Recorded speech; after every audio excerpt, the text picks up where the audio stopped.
mofinaina isan'andro atolotry ny mpitandrina rakotina valina maoly.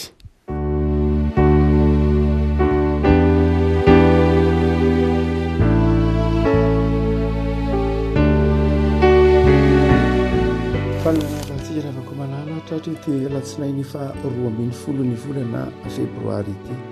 ny mofinaina voalahatra oantsika dia ny epistily voalohany nosoratan'ny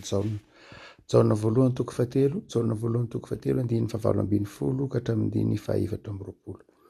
jaona voalohany toko fatelo andiny favalo ambiny folo ka hatramin'ny fahaefatra amby roapolo amin'ny anaran'i Jesosy.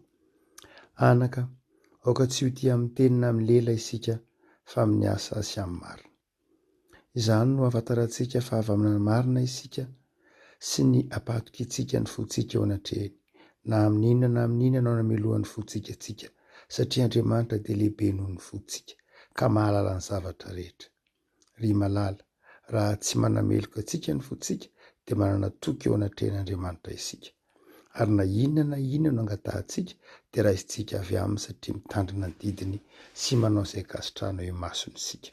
Ary izao ny didiny dia nenoantsika ny anaran'i Jesosy Kristy zanany sy ny ifankatiavantsika araka ny didiny meny antsika. Araka izay mitandrina ny didiny no mitoetra ao aminy ary izy kosa ao aminy. Izany no ahafantarantsika fa mitoetra ao amintsika izy amin'ny alalan'ny fanahy izay nomena antsika. Iray masino manao masinana ny fahamarinana ny teninao ny fahamarinana. Amen. Anaka aoka tsy ho tia amin'ny teny na amin'ny lela isika fa amin'ny asa sy amin'ny marina. Andin-tsoatra masina izay matetika fampiasa riavany fampiasantsika ity andin-tsoatra masina ity. Ny tapany voalohany manao hoe aoka tsy ho tia na amin'ny teny tsy ho tia amin'ny teny na amin'ny lela isika. Izany hoe omeny Jaona apôstôly zany eto ny toetra tsy tokony atao rehefa miteny hoe tia. Fantatry ny olona rehetra vao mbola ny ambavan'ny olona ny hoe tia na mity fa indraindray tsy azon'ny olona na tsy tena ampiasain'ny olona araka ny tokony ho izy ny hevitry ny teny hoe tia na mity. Dia omeny Jaona kosa eto ny fetra hoe raha ohatra ka izao ihany no heverinao hoe fitiavana dia diso izany ho Jaona. Iny izay hevitra diso momba fitiavana izay. Voalohany izy manao hoe tsy ho tia amin'ny teny na amin'ny lela mifanakaiky ihany moa ilay izy. Fa ilay hoe tsy ho tia amin'ny teny dia amina ataontsika hoe rizateny milamina na amina kabary mihitsy hoe noheverina fa zany hoe tia zany dia amin'ny alalana kabary na teny lava na koa teny mamy fotsiny izay no atao hoe tia amin'ny teny. Zany hoe olona mahay mety manao tonokalo lava be na tsy fantatro. Zany hoe zary teny fotsiny ilay fitiavana. Zary teny zary mety ho zary fanomezan-toko fotsiny koa aza ilay fitiavana. Ary hoe tandremo sao mieritreritra ianareo fa ny fitiavana dia teny ihany. Zao mantsy amin'ny olombelona dia misy elanelany be ny teny sy ny asa. Amin'Andriamanitra ny teny sy ny asa iray ihany. Ao amin'i Jesosy ny teny sy ny asa dia iray ihany. Tsisy elanelany mihitsy amin'Andriamanitra ny hoe rehefa miteny Andriamanitra dia asa zay. Amin'Andriamanitra rehefa milaza zavatra izy na manome toky izy rehefa teny fanomezan-toky asa zay tanterak'izay. Fa amin'ny olombelona mpanota tsy hoe tsy manana hery anaovana ilay fanomezan-tokony akory ny olombelona. Tsy hoe tsy manana fahafahana anao zany izy. Tsy hoe tsy natioran'ny olombelona hoe Andriamanitra izy Andriamanitra dia mahay an'izany. Hotsika mety mitemana kizy ange Andriamanitra rehefa miteny izy dia tanteraka. Fa zany nge olona tsy voatery ho tanterako izay teneniko. Eny tokoa ny antony tsy hahatanterahan'ilay teny anjary asa ao amin'ny olombelona. Tsy hoe satria nofo izy. Tsy izay loatra. Fa satria mpanota izy. Satria ny fiezahana na ny fanapahan-kevitra anatanteraka izay teny tenenina dia tsy miankina amin'ilay mahanofo loatra na miankina amin'ilay fahafahana. Fa zay toetran'ny olombelona izay avy amin'Andriamanitra ny hoe rehefa miteny dia mahatanteraka izay teny tenenina, miasa hatanteraka izay teny tenenina dia tokony ho ananan'ny olona rehetra, tokony ho vitan'ny olona rehetra zany. Fa matoa tsy mahatanteraka zany olombelona tsy hoe tsy mahana lay fahafahana izy fa tena tsy misafidy anao an'izay mihitsy izy noho ny mahampanota azy zany hoe mahatonga ny hoe mampisy elanelana zany ny hoe ity teny ity asa mitsika olombelona de tsy lay natiorantsika loatra fa raha natiorantsika zay de izao tsy diso tsika eo anatrehan'Andriamanitra raha ohatra zany tsika mietreritra hoe za nge nofo de mazava ho azy zay tokony meko to nge Andriamanitra tsy voatery ho vitako hoe na zay tokony meko anao nge tsy voatery ho vitako fa za olombelona ihany raha ohatra ka amin'ny alalany hoe mahanofo atsika na maha olombelona atsika no anamarina atsika ny elanelana ka tsy hataterahantsika ny teny zay omentsika de zao tsy diso tsika eo anatrehan'Andriamanitra satria lasa natiorantsika zany le izy lasa avy amin'Andriamanitra zany le izy ka raha avy amin'Andriamanitra ny tsy afahantsika mahatanteraka ny teny zay omentsika raha avy amin'Andriamanitra ny mahatonga ny elanelana misy eo amin'ny asa sy ny teny amintsika olombelona de tsy diso tsika zany fa Andriamanitra nahary antsika fa matoatsika be desin'Andriamanitra ny hoe nahoana ianareo no ny teny nefa tsy arahanareo asa le izy de satria tsy natiorantsika satria tsy Andriamanitra nanao an'izany taty anatintsika fa ny fahotana no mitondra an'izany ny fahotana zany mahatonga antsika mampisy ny elanelana ny teny sy ny asa fa satria Andriamanitra tsy misy fahotana de tsisy elanelana mihitsy amin'ny teny sy ny asa de izay mahatonga ny baiboly eto mitemana hoe tandremo ary azo ny fakam-panahy ianareo ka mietreritra hoe ny teny fotsiny natao hoe mity ny fitiavana dia everinareo fa teny fotsiny ihany ary be deaibe nefa ny olona izay mieritreritra fa latsako anatin'ny fiheverana fa ny antsoina hoe fampiarana ny fitiavana dia de teny tsy diso akory ny teny fa tsy ampy tena zava-dehibe ny teny ny olona de natao ifandray ny olona de natao ifandray amin'ny alalan'ny teny avy amin'Andriamanitra ny teny fatatsika manomboka hatrany amin'ny boky Genesisy fa fanomezan'Andriamanitra ny teny zava-dehibe ny fifanomezatoky eo amin'ny olona mifankaty zava-dehibe ny fifanomezatoky eo amin'ny fiarahamonina hoaiza ny fiarahamonina raha ohatra ka tsy misy fifandraisana na fifanomezatoky fa izao ny mijanona amin'ilay teny fotsiny de tsy mety hojaon'ny eto zay natonga azy nanamaivana le teny manao hoe aza miolona amin'ny teny fotsiny na ny fanomezatoky fotsiny ihany ary be deaibe nge ny fanekena ataontsika eo anatrehan'Andriamanitra na de anatin'io fanekeny ny mpandray io fotsiny aza tsy ro tsara ny fanekeny ny mpandray manao hoe za dia anaiky ivavaka anaiky azoto ivavaka za dia mazoto amaky baiboly aza dia voninanaja ny lalan'ny fiangonana io ara mbola mamperitreritra mbola mampalasa ny eritreritra aza rehefa fanekena ataontsika io ny hoe za dia ezaka amaky baiboly isan'andro arak'izay azoko atao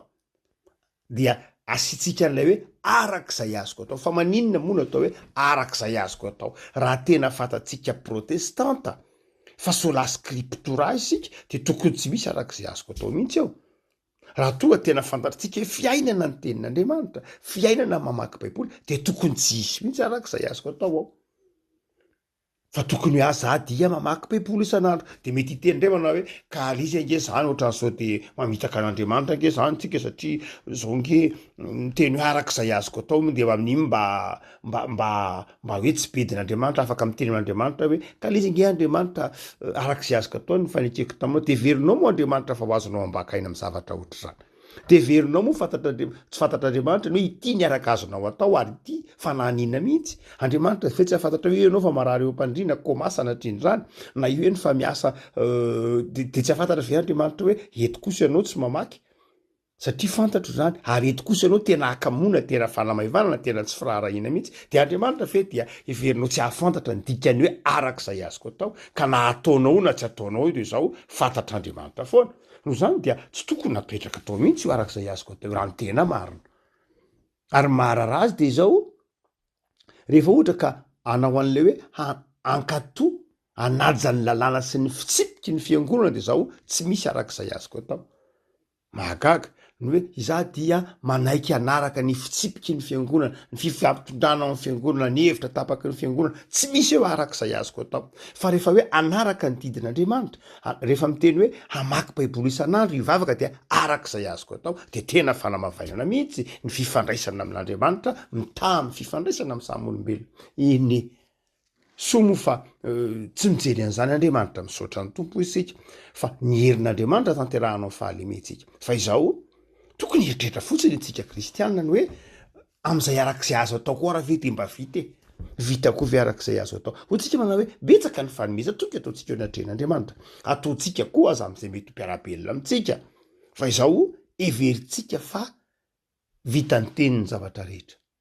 de hoy Jaona tandremo fa ny fitiavana tsy teny fotsiny ihany ary ny faharoa izy manao hoe amin'ny lela lay teny hoe amin'ny lela dia mbola somary ratsiratsy kokoa aza raha ohatra ka ny fijery azy tsy hoe teny fotsiny fa lasa hoe amin'ny fahaiza mandahateny dia be deaibe koa ny mieritreritra ho Jaona hoe ny fitiavana dia amin'ny fahaiza mandahateny na tahak'izany ndraindray dia mety ho zay no iveran'ny olona ny fitiavana betsaka notrany ary betsaka miainany zany eto ambonin'ny tany dia io fefy tsy ampy ho Jaona fa izao no izy tena amin'ny asa sy amin'ny marina aoka ho tia amin'ny asa sy amin'ny marina inona le hoe tia n'Andriamanitra tia ny mpiarabelona tia ny fiarahamonina tia ny hafa amin'ny atao hoe asa ny atao hoe asa de zao rehefa amity olona ianao na amity mpiarabelona aminao de zao asehonao amin'ny fomba hita maso zany asehonao amin'ny fahafoizany zany ohatra fahafoizana fotoana rehefa mitenitsika mandrakariva ao anatin'ny indray mandeha tsika efa niresaka n'lay filôzofy anankiray filôzofy eny filôzofy mpanoratra anankiray antsoina hoe Hannah Arendt zay allemande fa lasa nitondra ny zoim-pirenena amerikanina izy zay efa niasantsika de maka fony nanatrika ny fitsarana ireo jiosy ireo allemand zany zay namono olona tamin'ny vanim-potoanany tamin'ny andro nazisma nitsaraina tany Israela tamin'ny taona 1970 efa niasantsika tao mofinaina teto dray maka momba ny ataontsika hoe ahoana moa ny olombelona le faharatsiny ny olombelona avy aiza fa izay resahany ty vehivavy ty dia izy niresaka betsaka ny mahasamy hafany hoe ataontsika hoe ny travail ny œuvre ny action na ny acte koa de nazavainy mahasamy hafan'ireo fa zay tena anazavana azy zao manao hoe ny asa ngeozy izy de zavatra rehefa miteny hoe asa ianao de milaza fiezahany zay milaza fialanao am'le toerana misy ianao milaza effort milaza fiezahana milaza fikirizana ary milaza izay ataontsika koa hoe rehefa miteny hoe asa ianao de milaza zavatra tsy hoan'ny tenanao ihany tsy hoan'ny tenanao ihany fa rehefa miteny anao hoe asa ianao dia milaza angovo mivoaka avy aminao ary tazana eo aminao zany dia eto zany a dia mazava tsara ny tenin'ny Jaona ny hoe enao rehefa tia de zao tokony ho azo tsapahitanana kosa aloha zany lay fitiavana tokony ho azo tsapahitanana lay fitiavana tsapahitanana ahoana io fa misy hetsika ataonao io fa misy zavatra ataonao atsapana hoe tia ianao atsapana hoe tena tia ianao fa tsy nijanona fotsiny amin'ny teny ihany mety ho fahafoizana ho tsika teo mety ho finiavana mety ho fanapa-kevitra mety ho fihetsika mety ho zavatra atolotra mety ho tak'izany ny anehonao lay fitiavana asa ilay fitiavana Jesosy raha tiatsika rehefa ny temana hoe tiatsika Jaona manazavany io Jaona 1:12 de hoy Jaona manao hoe ary Andriamanitra rehefa tia izay anazy eto am'ty zao tontolo zao ty dia tia ny azy hatramin'ny farany Jaona ihany manazava 1:13 toy izao ny tiavan'Andriamanitra izao tontolo zao nomeny ny zanany lahatokana zany hoe lay fitiavana de manjary tonga fanomezana lay fitiavana de manjary tonga fanomezana manjary tonga etsika miala am'lay toerana misy ny tena efa nifaritantsika Andriamanitra izy hoe ny antsoina hoe tia dia miala am'lay toerana misy ny tena milaza fietsehina miala am'lay antsoina hoe tena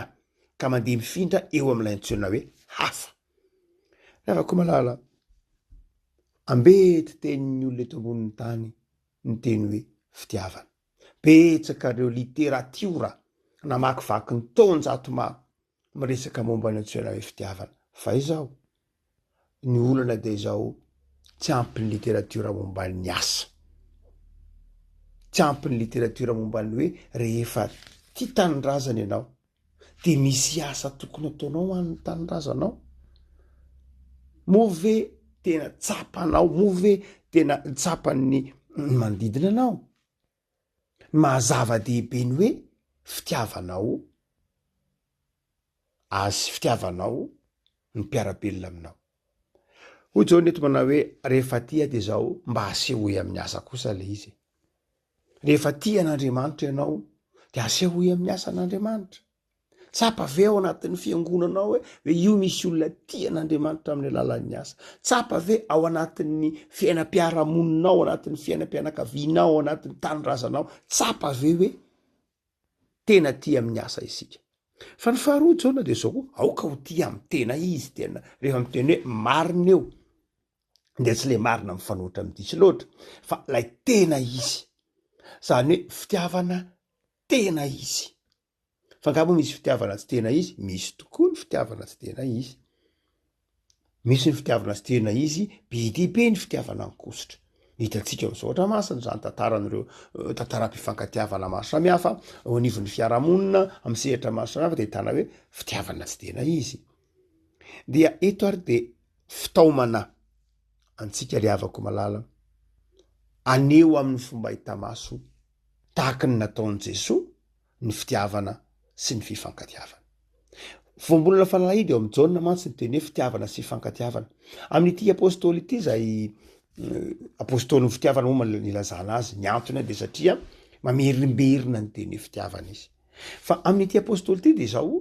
tsy misy olana na inona ao anatin'ny fiarahamonina na ao anatin'izay mety fifandraisan'ny olombelona ka tsy voavahany antsoina hoe fitiavana.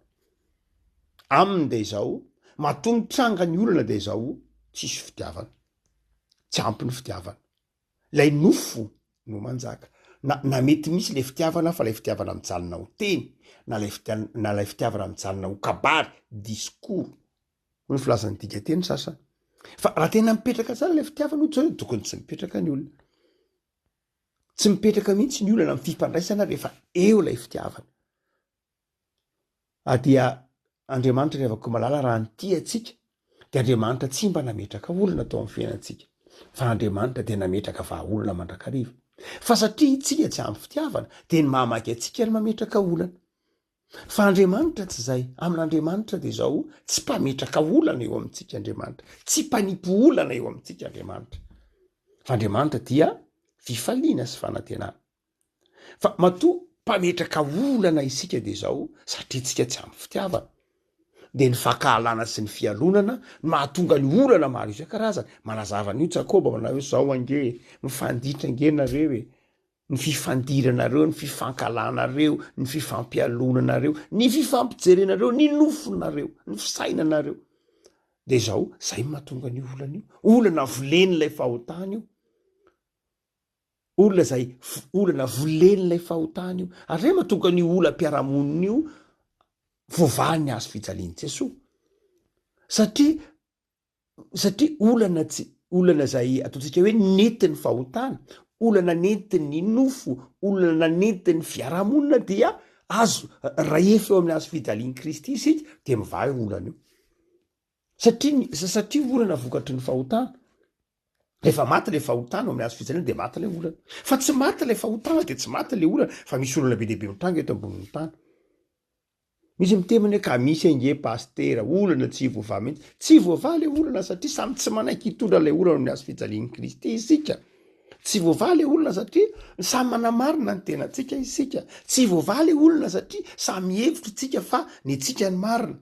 Tsy voavaha le olana satria mifampitsara isika. Tsy voavaha le olana satria tsy jery ny tenantsika eo amin'ny fitararaka ny tokony ho izy tsika hoy Paoly. Tsy mivoavaha le olana satria na ny fotsika aza manameloka atsika. Amin'ny andininy faharoapolo manao hoe amin'ny no anamelohan'ny fontsika atsika. Zany hoe na itsika ary de efa mahafantatra ny eo-pontsika de mahita sady manao hoe ohatran'ny tsy zany angeno izy. No zany de zao mipetraka foana ny olana amin'ny fiarahamonina. Lasa toy ny miaramonina amintsika ny olana maro isan-karazany de misavovona eo amin'ny fiainan'ny olona, ny olana mampisavovona azy tsy Andriamanitra mihitsy.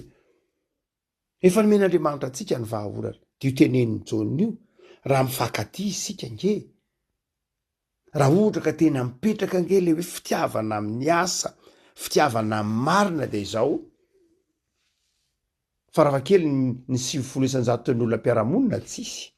rava levona fa satria tsy mipetraka zay de zao miampy 7 indray le olona mpiaramonina zay le olana efa misy raha teo zany de zao fa olana ny menjaona ho zao noho izy aoka ho tsy dia amin'ny teny na amin'ny lela fa mba mizahy na miasay na miaina mihitsy miteny hoe asa sy ny marina teny hoe asa de mitovy mihitsy miteny hoe liturgia le itos mitovy erikona mite asa efa miteny hoe asa ao dia amin'jaona dia zavatra koa hoe asan'Andriamanitra rehefa miteny Jesosy miteny hoe ndraiky miasa izaho miasa de ivombolona be teny hoe asa io koa ho zany de zao rehefa miteny hoe tia amin'ny asa isika de tsy milaza hoe asa ataotsika samy rery koa zany fa tena asa atao miaraka amin'Andriamanitra tsy ny asan'ny nofo akory ny mahatonga atsika afaka mampiombona sy mampisy fifankatiavana anatin'ny fiarahamonina fa asa iarahana amin'Andriamanitra afaka malala manomboka ny herinandro vaovao ianao de zao ny fitiavana de mampisy fifaliana ny fitiavana de mahasambatra ny fitiavana de zavatra nataon'Andriamanitra ao anatintsika mahatonga atsika tia miaina mahatonga atsika mana fikasana tsara fa izao arao asa zay aseho hoe amin'ny asa amin'ny fahafoizanao fotoana amin'ny tsikitsiky mety ataonao amin'ny mpiarabelona aminao amin'ny famelanao ny heloky ny namanao amin'ny fahatsoraponao amin'ny fahalalahatananao amin'ny fiezahanao ikendry zay tsara ho an'ny mpiarabelona ho an'ny tanindrazana amin'ny fiezahanao hanompo ny fiangonana amin'ny fitiavana sy ny fifaliana amin'ny fanehoanao amin'Andriamanitra fa tianao izy de zay zavatra sainy ataony de ataonao anaka aoka tsy ho tia amin'ny tenina amin'ny lela isika fa amin'ny asa sy amin'ny marina ivavaka isika tompo am'sodranao zay fa afaranao tsy andeha amin'ny fahazarana fa tianao kosa hieritreritra ka anao ny asa amin'ny fitiavana antanteraka ny fizoana vavolombelona amin'ny fitiavana tsy amin'ny lela na amin'ny teny ihany fa amin'ny fanoloran-tena feno sotra tompo fa amin'izao herinandro vao manomboka zao de ampianarinao ho tia amin'ny fitiavanao tena izy zay mba hianatra ny fitiavanao Jesosy de le fitiavanao mahafoy fitiavanao tsy mitady takalony le fitiavanao tia tsy misy takalony fa maha-olombelona mpanotanay de tsy vitanay zany satria miara-mitoetra amin'ny ota zahay fa saingy noho ny am' Jesosy anefa noho ny rahanao de afaka izahay ka tonga mahay mity amin'ny fitiagapenao Andriamanitra de ampianary re tompo mba ho tia amin'ny asa sy amin'ny marina de mivavaka zay am'izao herinandro fa manompoko zao omeo anay ny saina matsilo ny foendry ny fofeny fitiavana hoentinay manompo anao manompo ny namanay ary miasa anao ny tsara mamakivaky ny herinandro vaovao omeo fahasalamana sy heri-tanjaka izay ampitoero aminay ny fihedanam-po ary omeo anay ny rispo vahaolana ho an'ny hafa olona ilaina ao anatin'ny fiarahamonina ary ho fahazavan'ny tavanao Andriamanitra am'izay rehetra ijoroanay manam-pahatomponay Jesosy amin'ny herinandro ty tahio ny tokantranonay tahio ny asanay tahio ny fikelezany anay ho voninahitra misaotra tompo amen